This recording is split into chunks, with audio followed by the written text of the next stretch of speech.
Hi, this is Ramesh Garimella. In this short video, I'll give you an example where you have to use the second derivative test to determine the relative extrema. Remember, extrema means it could be either max or min. So here's the second derivative test to review. Take a critical number where f prime is 0. This is a good place to say there are two types of critical numbers, where one type is where f prime is 0, the other type is where f prime doesn't exist. In this example, we have a polynomial, therefore f prime always exists, hence the critical numbers are numbers where f prime is 0. So you take a critical number, we want to know whether f has relative max or relative min at that point.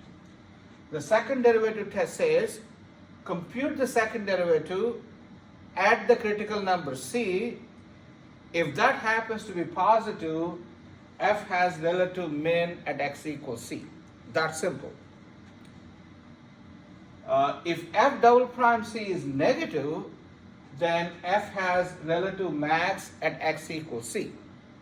And you can compute those min and max values by plugging in c into the function.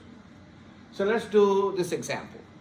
So my function is f of x equals that polynomial over there.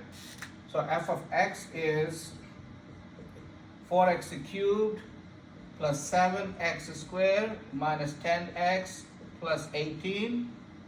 I'm going to compute f prime of x, which is 12x squared plus 14x minus 10.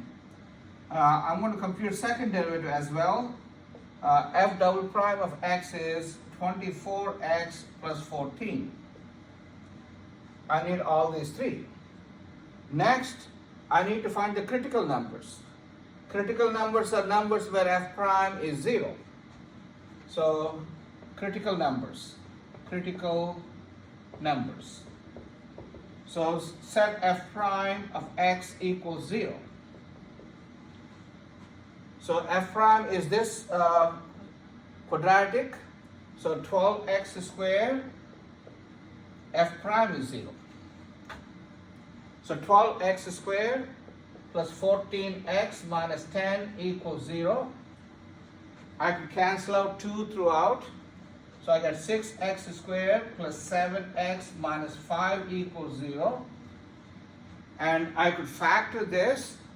The factors are 2x minus 1 and 3x plus 5 equals 0. So if I set 2x minus 1 equals 0, I get x equals half. That's a critical number. When I set 3x plus 5 equals 0, I get x equals negative 5/3. That is another critical number. So I have two critical numbers. Now I need to decide what type of relative extrema do I have at these points. So at critical number 1/2, critical number x equals 1/2. So the test tells you plug in the critical number into the second derivative. Here is the second derivative of my function. So I'm going to compute f double prime at 1/2. So I got to plug in 1/2 for x here. So that is 24 times 1/2 plus 14. That gives me 26, which is a positive number.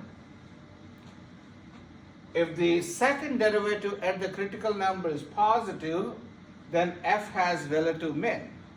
So f has relative min at x equals half. So at that critical number you have minimum. And what's the minimum value? Relative min value. As usual, you got to plug in f of 1/2. You got to go back to the original function and plug in x equals 1/2. if you plug in x equals 1/2, and if you compute all that stuff, you're going to get 21/4. That is the relative min. Now let's look at the critical number. Critical number x equals -5/3. At -5/3, if I try to compute f double prime at -5/3, I got to plug in 5/3 into my second derivative. If I plug in -5/3 here, I get -26. I get -26. So that means f has relative max at x equals 5/3. So f has relative max at -5/3, and the maximum value is, I'm going to write it down here, relative max value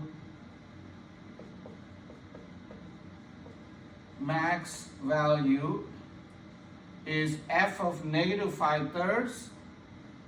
So if you plug in -5/3 into the original function and do all the calculation, if I'm not mistaken, you're going to get 791 divided by 27. That is the relative max value. This is how you apply second derivative test. One comment is, what happens at the critical number f double prime is 0? If the f double prime is 0, then the second derivative test fails. Hence, you have to go back to the first derivative test we talked about in a previous section. I hope you understand this. Thank you.